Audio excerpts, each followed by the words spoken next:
وہ 15 دن کی محنت کے بعد بہت مشکل سے یہ ڈاکومنٹس ریکور کر سکا۔ وہ اگلے دن ہی گم گیا تھا، بغیر کسی کو بتائے۔ وہاں اپنا کام کرتا رہا۔ وہ اپنے ساتھ اپنے ہاؤس گارڈ کو لے کر گیا تھا۔ مسلسل اسکول کالج کے چکر لگانے کے بعد بلاحل وہ اس کے ڈاکومنٹس دوبارہ حاصل کر سکا۔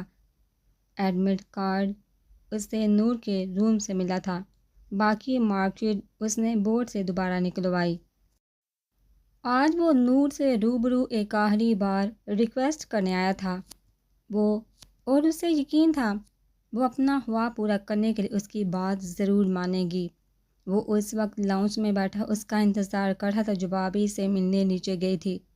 جیسے ہی نور اوپر آئی، اذلاء نے کسی تاخیر کیے بغیر اس کا ہاتھ پکڑا اپنی بات شروع کی۔ پلیز میری بات سن لو، میں تمہارا ایڈمیشن فارم فل کر کے آیا ہوں۔ تمہارے ڈاکومنٹس بھی نکل گئے ہیں۔ میں چاہتا ہوں تم بہت ذہین ہو، آرام سے ٹیسٹ کلیئر کر لو گی۔ میں بہت شرمندہ ہوں، میری غلطیوں کی سزا خود کو مت دو۔ میں چاہتا ہوں تم اپنا خواب پورا کرو، اور اس سب میں تمہارے ساتھ ہوں۔ بچوں کی فکر مت کرو، فل ٹائم میڈ ہے، ورنہ گاؤں سے کسی کو بلوا لوں گا۔ تم بس یہ ٹیسٹ کلیئر کر لو۔ آپ کو انٹری ٹیسٹ کلیئر کرنا بچوں کا کھیل لگ رہا ہے؟ میں ذہین ہوں یا نہیں، لیکن میں نے ٹیسٹ کلیئر کرنے کے لیے دن رات محنت کی تھی۔ یہ کچھ دنوں کا کام نہیں، بہت محنت لگتی ہے اس میں۔ اور ویسے بھی اب میں پہلے کی طرح نہیں رہی۔ میں کوئی نوجوان لڑکی نہیں، ایک میرڈ وومن ہوں جس پر ذمہ داریاں ہیں۔ نہ اب میرا ذہن پہلے کی طرح کام کرتا ہے۔ وہ زخمی نظروں سے اسے دیکھتی گویا ہوئی۔ تم کوشش تو کرو پلیز، وہ التجا کر رہا تھا۔ آپ کیوں میرے زخموں پر نمک چھڑک رہے ہیں؟ میں سب بھولنا چاہتی ہوں، اب پھر یاد دلا دیتے ہیں، آخر چاہتے کیا ہے؟ وہ چیخ پڑی۔ تمہیں خوش دیکھنا چاہتا ہوں، بس ایک یہی خواہش ہے میری۔ دو گی نا ٹیسٹ؟ اسے جیسے اب بھی یقین تھا وہ اس کی بات مانے گی نہیں۔ وہ ہاتھ چھڑوا کر رخ موڑ گی۔ پلیز اب اگر ٹیسٹ کی بات کی تو خدا کی قسم اس گھر سے چلی جاؤں گی، کبھی نہ واپس آنے کے لیے۔ وہ اس سے شہادت کی انگلی سے وارن کرتی وہاں سے چلی گئی۔ وہ تو پہلے ہی دن رات آگ میں جل رہا تھا۔ ہر گناہ اس کے ذمہ لکھا جا چکا تھا۔ جہاں اس نے دن رات اس کی اولاد کو پالنے میں صرف کر دیے، وہیں وہ اس سے مختلف اذیتوں سے نوازتا رہا۔ اپنا ہر جرم اسے دن رات کسی بچھو کی طرح کاٹتا۔ رات کی تاریکی میں ایک ہی بستر پر وہ کسی اجنبی کی طرح کروٹ لے کر سو جاتی۔ وہ پوری رات انگاروں میں خود کو جلس سے کاٹتا۔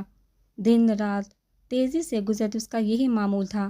وہ جان بوجھ کر ہر کام کے لیے اسے آواز دیتا، اپنی اہمیت جتاتا، جب موقع ملتا اس سے معافی مانگتا، اس کے لب سے ادا ہونے سے پہلے وہ کام انجام دے دیتا، لیکن وہ محبوب اب بے حس بن چکا تھا۔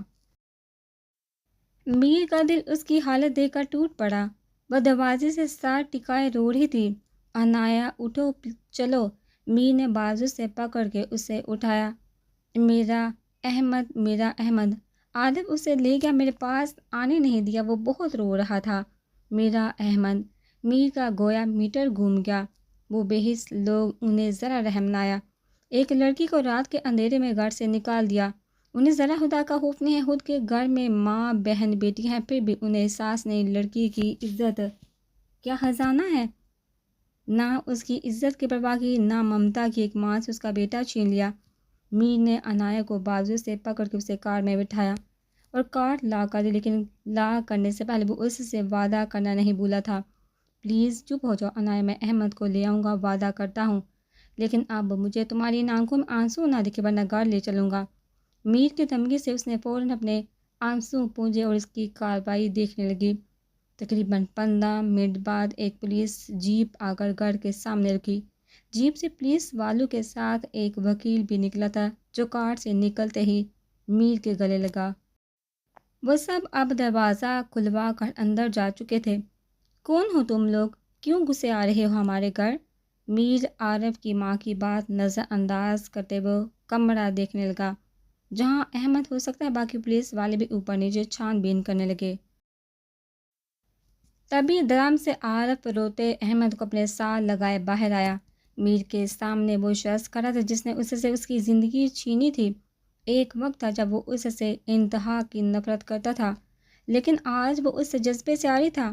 آج میر کو اسے سامنے دیکھا کوئی نفرت، حسد، اپنا ٹھکرایا جانا کچھ یاد نہ آیا، کیونکہ اس کی زندگی اب کسی اور میں بستی تھی جس نے اسے مکمل کر دیا اور جو اسے ایک نئی زندگی دینے والی تھی۔ تم یہاں کیا کر رہی ہو؟ دفع ہو جو یہاں سے، ورنہ حشر کر دوں گا تمہارا۔ میر کو دیکھ عارف لہو رنگ آنکھوں سے گویا ہوا۔ وہ جانتا تھا میر عنایہ کا سابقہ منگیتا ہے۔ تم جیسے انسان عورتوں کو اپنی پیر کی جوتی سمجھتے ہیں، جسے جب چاہا جیسے چاہے استعمال کیا وہ انسان نہیں؟ اسے درد نہیں ہوتا ہے تم جیسے دو کوڑی کے انسان سے میں توقع بھی کیا کر سکتا ہوں؟ وہ لڑکی اپنا سب کچھ چھوڑ کر تمہارے بھروسے یہاں آئی تھی، اپنے باپ تک سے ناراضگی مولی اس نے، اور تم نے کیا کیا؟ 2 دن بھی خوش نہ رکھ سکے جب سے وہ یہاں آئی ہے۔ میں نے ہر وقت اس کی ہونٹوں پر کھوکھلی مسکراہٹ دیکھی ہے، لیکن کسی سے شکوہ شکایت کرنا نہیں دیکھا۔ کبھی اسے دوسروں کو تمہارے ظلم کے داستان سناتے نہیں دیکھا۔ جانتی ہو کیوں؟ کیونکہ وہ تم جیسے شوہر کی عزت رکھنا جانتی ہے، اپنے شوہر کا جھکا سر نہیں دیکھ سکتی، اور تم رات کے اندھیرے میں اپنی ہی عزت کو درندوں کے بیچ چھوڑ کر قائروں کی طرح یہاں بیٹھے ہو۔ تم نے یہ تک نہیں سوچا ماں ہے وہ تمہارے بیٹے کی، ذلیل بے حس انسان، جانتے نہیں تم مجھے؟ آبادی زندگی اپنی کوٹ کے چکر لگاتے گزار لے جا رہا ہوں میں احمد کو، روک سکتے ہو تو روک لو۔ میر نے سرد نگاہوں سے گھورتے کہا۔ آخر میں اس کی آواز خود بخود آسمان کو چھو رہی تھی۔ ہاتھ لگا کے دکھاؤ، یہی دفن کر دوں گا تمہیں۔ عارف چیخا۔ میر نے دیر کیے بغیر بلکتے احمد کو اس سے جپٹا۔ عارف کچھ نہ کر سکا۔ حوالداروں نے اسے دونوں بازو سے آ کر پکڑا۔ مسٹر عارف، لاء کے مطابق بچے کی کسٹڈی ماں کو دی جاتی ہے۔ آپ اپنا اور ہمارا وقت برباد نہ کریں۔ اگر آپ کو اپنا بیٹا چاہیے تو کورٹ میں جا کر کیس لڑیں۔ میر باہر آ گیا جبکہ وکیل عارف کو سمجھاتا ہے جو میر کو گالیاں بک رہا تھا۔ پھر کچھ ہی دیر میں میر بلکت احمد کو اپنے ساتھ لے آیا۔ عنایہ نے جلد بازی میں کار کا دروازہ کھولنا چاہا جو لاک ہونے کی وجہ سے کھلا نہیں۔ میر نے آ کر دروازہ کھولا، احمد کو اس کی گود میں بٹھا دیا۔ وہ احمد کو دیکھ اپنے ہوش و حواس کھو گئی، دیوانہ مار اسے چومتے ہی۔ ماما بلکت احمد اپنی ماں کے گوش میں آ کر چپ ہو گیا۔ میر کے صبر کا پیمانہ لبریز ہو رہا تھا۔ دل چاہا تو سارف کا حشر نشر کر دے، اسے رہ کا خوف آ رہا تھا۔ اگر صحیح ٹائم پر نہ پہنچتا تو آس پاس سے گزرتے مرد عنایہ کو جن نظروں سے دیکھ رہے تھے، میر کو وہاں رکنا محال لگ رہا تھا۔ عنایہ اور حیا ایسے ماحول پہ پڑی بڑی ہیں جہاں انہیں دنیا کی دہشت اور ہوس بڑی نظروں سے آشنا نہیں کروایا گیا تھا۔ دونوں ہر وقت مضبوط سہاروں کے بیچ رہی ہیں۔ جہاں شاہزر حیا کی ڈال بن کر ہر وقت اس کی حفاظت کرتا، وہیں میر بھی اپنی محبت کی جان سے زیادہ حفاظت کرتا۔ ان معصوموں کو کیا پتہ، جہاں رحم دل انسان ہے وہیں بے رحم انسان کا بھی بسیرا ہے، اور میرے سے بہتر یہ کون جان سکتا ہے؟ وہ تو بچپن سے انسان کے مختلف بدل تربیت دیکھ چکا ہے۔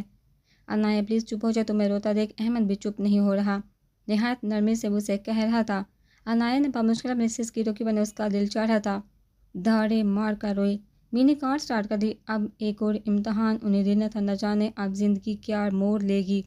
3 سال 4 ماہ بعد اذلان کمرے میں داخل ہوا تو سونامی کے بعد والا منظر اس کے سامنے لہرایا۔ کمرے کی ہر چیز بکھری پڑی تھی، مدھم سسکیاں مسلسل اس کے کانوں میں گونج رہی تھی۔ وہ آگے بڑھ آیا تو نظر بیڈ سے ٹیک لگاتی نور پر پڑی جس کا پورا وجود ہلکے ہلکے ہل رہا تھا۔ اذلان دھیرے کی تیزی اس کے پاس آیا۔ کیا ہوا نور؟ اذلان نے گھٹنوں میں سر دیے روتی نور کا چہرہ اونچا کر کے پوچھا۔ اذلان حیا کہتے ہی وہ پھر رو پڑی۔ کیا ہوا حیا کو؟ وہ ٹھیک تو ہے، کہاں ہے بولو؟ وہ ایک ہی سانس میں بولا۔ حیا کا سن کر اس کے اوسان ہتا ہو گئے۔ بابا میں یہاں 4 سالہ حیا جو بیڈ کے نیچے چھپی تھی، اذلان کی آواز سن کر فوراً باہر آئی اور بیڈ پر سے اچھلتے ہوئے تک آئی۔ اذلان نے اسے دیکھتے اٹھائے۔ حیا کو دیکھ کر اس کی جان میں جان آئی۔ تم بچوں کے نہیں، آج میرے ہاتھ ہو۔ نور دوسرے انتظار میں بیٹھی تھی، جھٹکے سے اٹھ کر حیا کو لینے بڑھی۔ دوسری طرف حیا اسے دیکھ کر چیخ پڑی۔ بابا ماما مالے تھی۔ وہ اذلان سے مزید چپک گئی اور نور کو زبان نکال کر چرانے لگی۔ نور کیوں مار رہی ہو؟ کیا ہوا؟ خبردار جو اسے ہاتھ بھی لگایا۔ نور اس کے زبان چرانے پہ غصے سے کھول اٹھی۔ اسے اذلان سے جپٹنے کی کوشش کی لیکن ناکام رہی۔ اذلان کا پوچھنا تھا، برسات بھی جاری ہو گئی اذلان، اس نے میرا پورا میک اپ کٹ خراب کر دیا، میری لپسٹک واش روم میں بہا دی اور میرا نیا سوٹ اس پر انک گرا دی۔ اذلان نے ایک گہری سانس خارج کی، وہ تو نہ جانے کیا سمجھ بیٹھا تھا، بس اتنی سی بات ہے، میں لا دوں گا، اذلان نے نارمل سے انداز میں کہا۔ بھائی میرے لیے وہ دبئی سے لائے تھے، اس نے سب توڑ دیا، میری کوئی چیز نہیں چھوڑی، اور یہ آپ کو اتنی سی بات لگتی ہے؟ وہ غصے سے کہہ رہی تھی، ساتھ رونے کا مشغلہ بھی جاری تھا۔ اب اذلان حیا کو دیکھ رہا تھا جو اس کے کندھے سے لگے اپنا منہ چھپا رہی تھی۔ بابا ماما نے مجھے دعائیں سے مالا، الدانتا بھی نہ آنے والے آنسو کو زبردستی لا کر وہ معصومیت سے کہتی، نور کے گویا تن بدن میں آگ لگا گئی۔ کیوں مارا تم نے؟ منع کیا ہے نا میں نے، حیا پر ہاتھ مت اٹھایا کرو۔ مار کا سنتے ہی وہ غصے میں آ گیا۔ میں نے کوئی اس سے نہیں مارا، صرف ڈانٹا تھا کیونکہ یہ اپنا اسکول بیگ اسکول کے باہر پھینک گئی۔ اسے لگا اسکول بیگ نہیں ہوگا تو میں اسے اسکول نہیں بھیجوں گی، تبھی میں نے صرف ڈانٹا، مارا نہیں، یہ سب اپنی طرف سے بولی، اسے تو میں ابھی بتاتی ہوں۔ اسے پھر مارنے کے لیے آگے بڑھ کے اذلان پیچھے ہو گیا۔ حیا نے ناک سکوٹکا اور اسے زبان نکال کے چڑھانے لگی۔ نور کا دل چاہا اپنی قسمت پر پھوٹ پھوٹ کر روئے، اتنا خود اس نے اپنے باپ کو تانگ نہیں کیا ہوگا جتنا حیا اس سے کرتی ہے۔ اذلان میں بتا رہی ہوں، اگر یہ نہیں سدھی تو میں امی کے پاس چلی جاؤں گی اور واپس نہیں آؤں گی۔ وہ آنسو پونچھ کر ایک تیز نگاہ حیا پر ڈال کر کمرہ درست کرنے لگی۔ پرنسس ماما کو تانگ نہیں کرو، اگر وہ چلے گئی تو میرا کیا ہوگا؟ اذلان کو اپنی فکر لگی تھی، اس نے معصوم صورت بنا کر حیا سے کہا، اچھا ہے چلی جائیں، ہم تائی امی کے پاس چلے جائیں گے۔ وہ خوشی سے چہکتے ہوئے بولی، تم تو جاؤ گی پرنسس، میرا کیا ہوگا؟ اب ماما کو تانگ نہیں کرنا پلیز۔ وہ منہ پھلا کر اذلان کو دیکھنے لگی، جبکہ نور حیا کی بات سن چکی تھی، ہونہار نظروں سے اسے دیکھ رہی تھی۔ اس سے پہلے وہ حملہ کرتی اذلان اسے لے کر باہر کو بھاگا۔ میر مجھے بہت ڈر لگ رہا ہے، عنایا جو اپنی اجڑی زندگی کا خوب ماتم کر چکی تھی اب اسے ایک نئی ٹینشن ستا رہی تھی۔ کچھ نہیں ہوگا، میں ہوں نا، اور آج کی رات تم احمد کو لے کر میرے روم میں سونا ثانی کے ساتھ۔ میر نے کار سے نکلتے ہی اس کی طرف کا دروازہ کھولا اور واچ مین کو کار پارک کرنے کا کہہ کر عنایا کو اندر لے آیا۔ نور فیضان کے پوشن میں ہی کڑی لاؤنج کے چکر لگا رہی تھی، پریشانی اس کے چہرے پر واضح نظر آ رہی تھی۔ نور کی نظر عنایا اور احمد پر پڑی تو اسے کسی انہونی کا احساس ہوا، وہ وہیں ٹھٹک کے رک گئی۔ عنایا تم اوپر جاؤ۔ عنایا نے میر کی بات سنی ہی نہیں، وہ نور کے سامنے آ کھڑی ہوئی، چچی عارف نے مجھے طلاق۔ وہ نور کے سامنے ضبط ہار گئی۔ نور کو گویا یقین نہ آیا، ہچکیاں لیتی عنایا کو بامشکل نور نے سنبھالا، آنسو اس کا چہرہ بھگو رہے تھے۔ کیسا طوفان آ گیا ان کی ہستی زندگی میں! طلاق لفظ سنتے ان کے رونگٹے کھڑے ہو جاتے ہیں، کتنی آسانی سے عارف نے اسے طلاق دے دی، جیسے کوئی معمولی سی بات۔ نور نے اسے بٹھا کر تسلی دی اور سب کچھ پوچھتی گئی۔ وہ عنایا کے چہرے پر چھائی اداسی بھلے ہی نہ پڑھ پائی ہو، لیکن میر کی آنکھوں کی بجھی جوت وہ اکثر دیکھتی تھی۔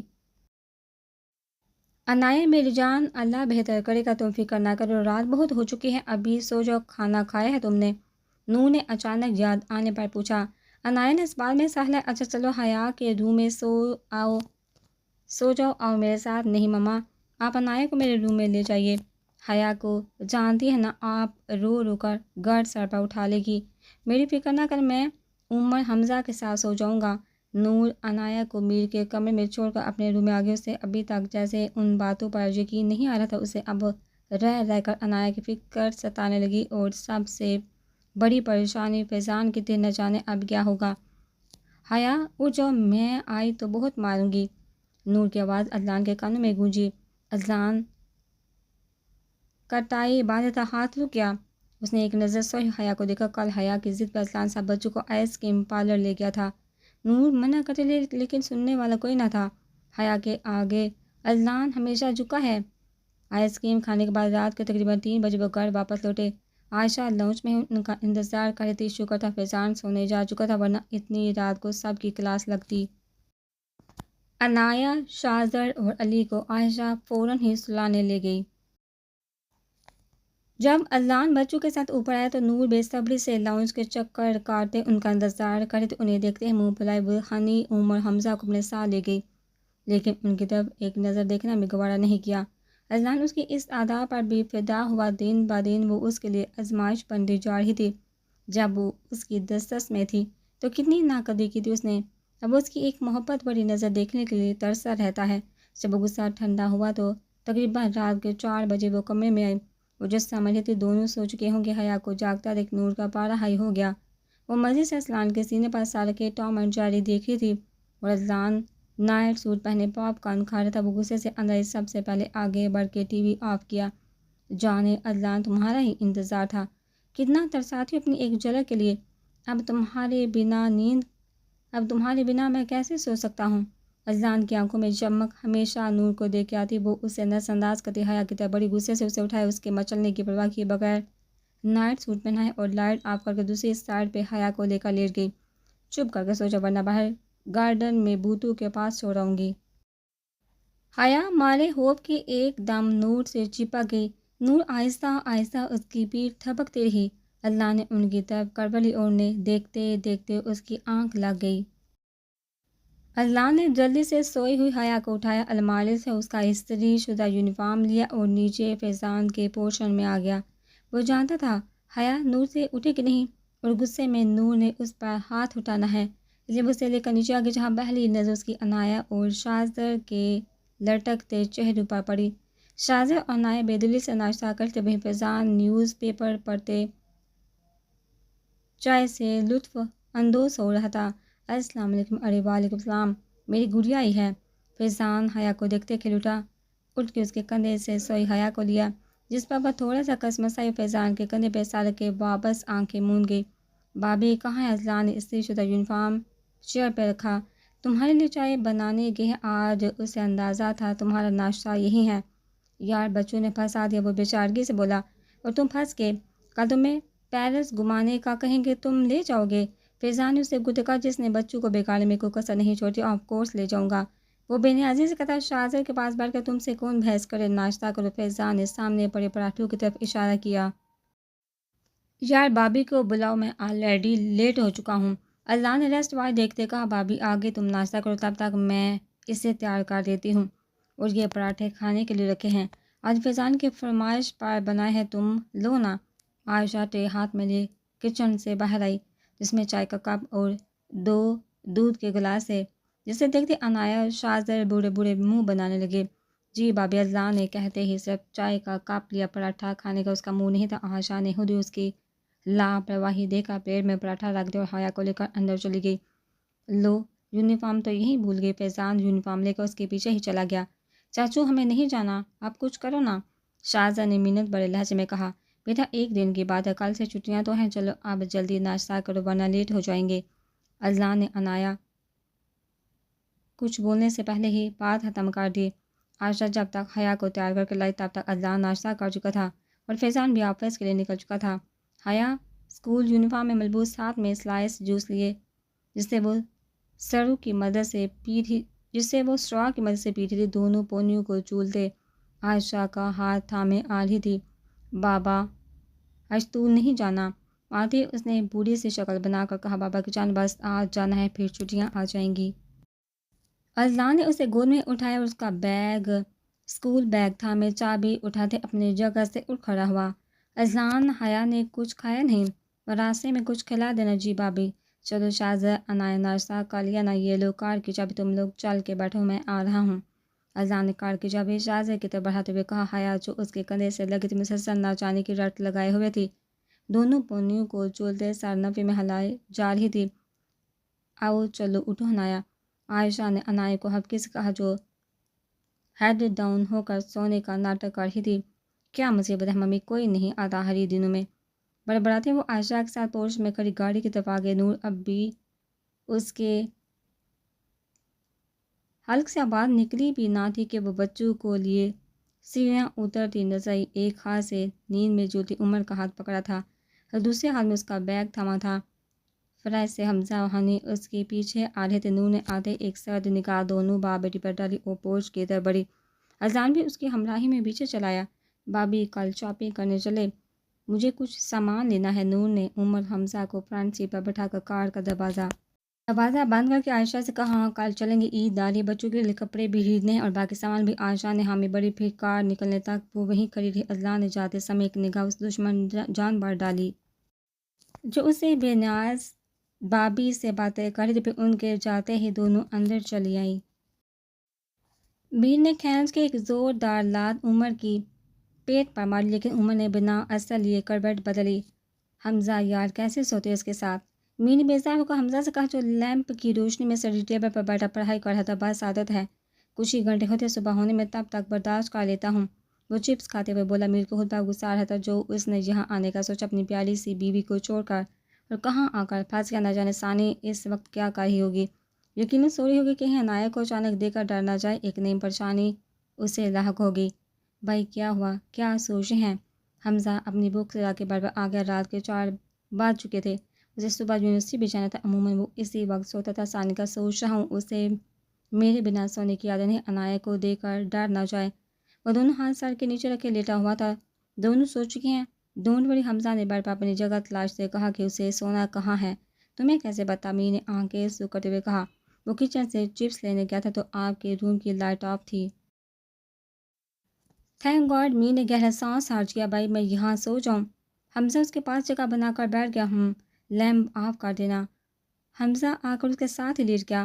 وہ تینوں بامشکل ایک بیڈ پر سوئے تھے، حتیٰ کہ جو حجی سائز بیڈ تھا، لیکن تینوں سوتے وقت ساری تمیز بھول بھال کے سوتے تھے۔ آج تک اذلان بھی اپنے سونے کی عادت نہ بدل سکا۔ نور کے علاوہ چاروں کو پھیل کے سونے کی عادت ہے۔ نور پچھلے 10 منٹ سے دروازے کے پاس کھڑی حیا کا انتظار کر رہی تھی، اس کی نظریں گیٹ پر مرکوز تھی۔ وہ ٹھیک اسی وقت بلیک لینڈ کروزر اندر داخل ہوئی۔ ڈرائیور نے پچھلی سیٹ کا دروازہ کھولا۔ حیا عجلت میں نیچے اتر کے نور کی طرف بھاگی اور اس کی کھلی باہوں میں سما گئی۔ میں فرسٹ آئی، وہ اپنی توتلی زبان میں خوشی کا اظہار کر رہی تھی کہ وہ ڈرائیور سے پہلے پہنچ گئی۔ یہ اس کا روز کا کہا جملہ تھا۔ نور روز اسی طرح اس کا انتظار کرتی میری گڑیا۔ نور نے اسے گود میں اٹھایا، ڈرائیور سے بیگ لے کر اندر چلی گئی۔ اوپر آ کر اس نے بیگ ملازمہ کو پکڑا دیا اور حیا کو نہلانے لگی۔ نہلا کر اسے سی گرین ایمبرائڈری فراک پہنائی۔ حیا کی پوری وارڈروب تقریباً فراک سے بھری پڑی تھی جو اس نے ہنی کی پسند سے حیا کے لیے لیے تھے۔ بقول ہنی کے فراکس میں وہ کسی پرنسس سے کم نہیں لگتی۔ نور نے اس کے ننھے بالوں کو 2 پنیاں بنائی اور اسے اپنے ساتھ کچن میں لے آئی۔ کاؤنٹر پہ اسے بٹھا کر اس کے لیے جلدی جلدی نوڈلز بنانے لگی۔ نور جانتی تھی جب اذلان کی کال آئے گی وہ کھانا چھوڑ اسے باتوں میں لگ جائے گی، پھر نوڈلز کو کھانا تو دور وہ ہاتھ بھی نہیں لگائے گی۔ حیا اسکول میں کیا کھایا؟ وہ کاؤنٹر پر بیٹھی اپنی ڈیڈی سے باتیں کر رہی تھی۔ ہنی بھائی نے سموسا کھلایا۔ نور کی بات سنتے ساتھ آٹا بھی گوندھ رہی تھی، سالن جو چولہے پہ چڑھا چکی تھی۔ حیا اسے آج کی رویداد اپنی توتلی زبان میں سنا رہی تھی۔ نوڈلز بنتے ہی نور نے ہاتھ دھو کر اسے باؤل میں انڈیلا اور فورک لے کر اسے کھلانے لگی۔ حیا کی مما اچھی ہیں یا بابا؟ وہ اکثر کھاتے وقت اس سے ایسے سوال کرتی تاکہ اس کا دھیان بٹا رہے، اس ہم باتوں میں الجھا کر وہ اسے بامشکل آدھا کھانا کھلا سکتی۔ بابا جواب ہمیشہ کی طرح وہی تھا۔ وہ اب اپنے ڈیڈی کے کانوں کو کھینچی تھی۔ حیا کا فیورٹ کارٹون کون سا ہے؟ نور نے نوڈلز فورک میں رول کر کے اس کے منہ میں ڈالے۔ ٹام اینڈ جیری۔ حیا کی فرینڈ کون ہے؟ توئی نہیں، حیا نے منہ بگاڑا۔ وہ کیوں؟ ماما انا نے ریزن نہیں دیا، وہ معصومی سے کہہ رہی تھی۔ نور اس کی بات پر مسکرایا، بھی آدھے نوڈلز بھی نہیں ہوئے ہوں گے کہ فون بج اٹھا۔ بابا کی کال۔ نور کا نوڈلز سے بڑھتا ہاتھ حیا نے جھٹکا۔ نور نے اس کی نقل اتارتے ہوئے اس کے ناک سے اپنی ناک مس کی اور گالوں پہ پیار بڑی چٹکی گاڑی تو وہ منہ بنا کر رہ گئی۔ نور نے ہنستے ہوئے کالر ٹرن کر کے فون اس کے کان سے لگایا۔ وہ خود بات نہیں کرتی تھی، فوراً سے حیا کو پکڑا دیتی، کیونکہ اذلان کو جب سے اس کا نمبر ہاتھ لگا تھا اکثر وہ اسے میسیجز کرتا۔ یہاں کا تو میسیجز کی تعداد کئی گنا بڑھ گئی۔ اکثر جب فرائیڈے کے دن وہ بابی کے ساتھ کچن میں کام کرتی تو وہ اسے miss you sweetheart, love you جان کے میسیجز کرتا۔ اکثر جمعے کو تو وہ تنگ آ جاتی کیونکہ جمعے والے دن اور سنڈے کو وہ اور بابی ساتھ لنچ اور ڈنر پریپیئر کرتی۔ ایسے میں کچن میں کام کرتے کرتے اسے بار بار اذلان کے میسیجز وصول ہوتے۔ بابی خود حیران رہ جاتی۔ پھر ایک دن انہوں نے خود دیکھ لیا، بابی سے اس کی بد قلبی تھی، وہ ایک دوسرے کا فون آرام سے دیکھ لیتی۔ اس دن بابی اذلان کے میسیجز دیکھ ہنس پڑی، پھر انہوں نے غصے میں آ کر اذلان کا نمبر ہی بلاک کر دیا۔